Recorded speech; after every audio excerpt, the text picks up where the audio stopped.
the best way to achieve the TikToker hairstyle. This is a video that is going to be very helpful for all of you. I still to this day get comments and questions about how to achieve this hairstyle, and I'm gonna touch upon the haircut a little bit so that you all are pretty clear on what you need to get the haircut. So let's start with that.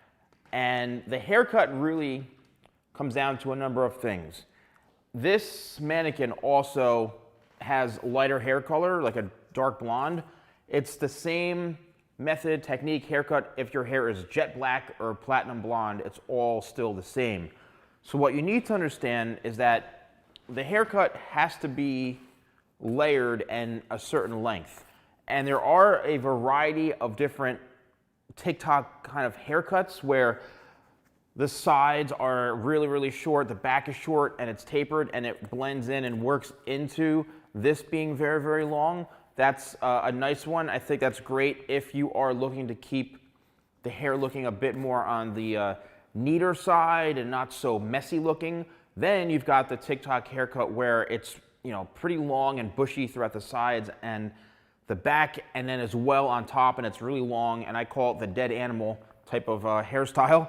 But it's something that you need to have a good amount of length on top for, and also throughout the sides here. So the haircut, really, the focal points of the haircut are the very front and this part in through here, the corners of the head. Because whether you're wearing it back, you know, like this and having a little bit more messy, or you just want the whole thing to be kind of up and out like that, you gotta have the length and also some light layering to do that. And what does layering do? Layering just simply removes some of that excess weight, so it allows the hair to be a bit more flexible and movable when you're styling it. So now let's talk about doing the hairstyle. What do you need and how do you do it?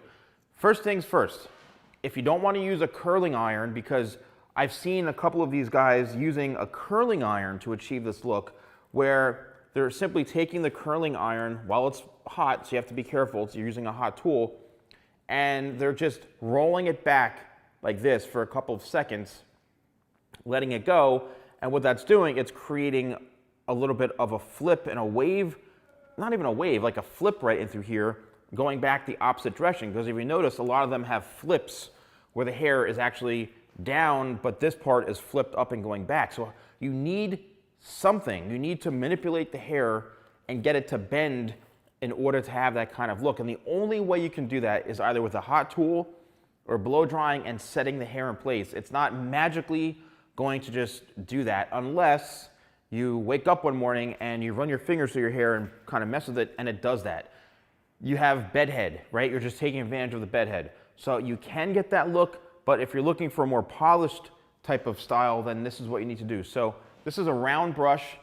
The thing about this round brush is that it's a lot more narrow than a traditional bigger brush. So you need to have something that is a little bit on the smaller side as far as the width goes of this. This is probably like, I don't even know, 1.5 inches. This is medium, right? This is medium. So I'd say in diameter, probably it's maybe 1.5 inches, no more than 2 inches long. Next, my #1 selling product. This is the product that I keep recommending over and over again. That's my sea salt spray, Tidal Wave. A few things about sea salt sprays, and I've used lots of them in the past, early on in my career. The concept is great, but there's a lot of them that are just so overly gritty, too sea salty. It's like you have the ocean on your head, basically. It's just too gritty. This sea salt spray, Tidal Wave, has the perfect amount of that sea salt kind of grit, and it gives a lot of volume, and that's why I love this stuff, and that's why it's my #1 selling product, because of the fact that it gives just the right amount of texture needed without being overly sea salty. Like, it's too much and too gritty and grimy. So what you want to do is, when the hair's wet, you want to spray 4, 6, 7, 8, maybe 8, no more than 10, right? No more than 10 sprays. Because if you overspray or overuse anything, yes, it's going to get a bit, you know, it's going to have too much product in it with anything that you use. And then what you want to do is comb the product through the hair. So you can brush it back, right? You can brush it to the side. You just want to really evenly distribute the product so that when you're styling it, it's going to work out just like you want it to. Next, you're going to need a blow dryer, obviously. Can you get this type of look without blow drying your hair? Chances are no, unless, again, you have the right haircut, the right length, and all you're doing is literally taking advantage of your bed head where you just wake up and you mess with it and it looks like the kind of look that you want.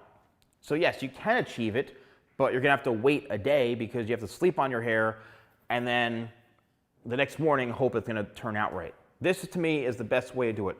Wash your hair, condition your hair, get out of the shower, towel dry it and pat it down and blot it lightly to get the excess moisture out. Then it's time to blow dry. So what I'm going to do is I'm using my Dyson Supersonic. No, you don't have to have this dryer. It is my favorite dryer though, and I don't use anything else since I got this. The Dyson Supersonic is incredible. A little on the pricey side, but if you're a professional, you get a discount, which is awesome. But what I'm going to do is I'm using the nozzle right in through here. It's very important to have a nozzle. This way you can direct the heat and the air in one specific area. What I'm going to do is I'm going to kind of rough dry this a little bit, and I'm going to brush it forward, I'm going to brush it back, and then once I get towards the front where it's drying, you're going to see what I do with the round brush. So I'm going to do the blow dry, follow along, and then we'll come back and break it down towards the end.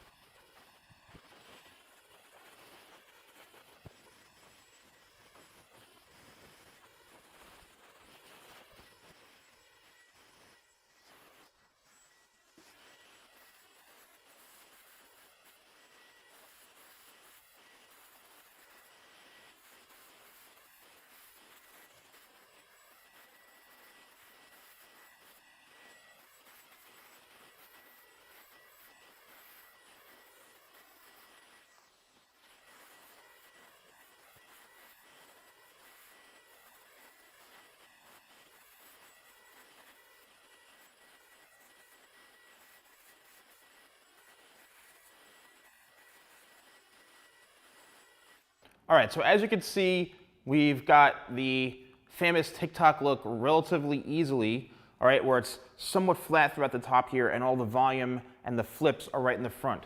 So what do you need then? You need a hairspray. This is my locked hairspray. It's a very kind of light holding, very, very matte finish hairspray. And you want to spray the hair, right? Just to get a little bit of hairspray in there. And then you can start to style it. So a lot of guys, they brush their hair back and then they go forward like this. That's kind of the trend of how a lot of these people are getting that look. And then you can simply just spray it like this and you are good to go. Fortunately, because of the heat, what's going to happen is that is the heat from the brush. That is what locks in that style. And the only way, again, to get this type of look or that volume is by using a round brush like this. And again, it's a smaller barrel, so you're able to get it locked in on shorter hair. My Tidal Wave spray, again, a must-have as a pre-styler, the blow dryer, and then a light hairspray to finish off the look. Let me know in the comments below if you use these techniques and you found them helpful. Also, again, please, the products that I use on this mannequin are really the ones that I would suggest and use myself when attempting these hairstyles. The tools, the pre-stylers, the finishing, using your hands, and having the right haircut are all the most important. Thank you all so much for watching. Don't forget to like, comment, and subscribe, and I'll see you next time for more videos with a Salon Guy.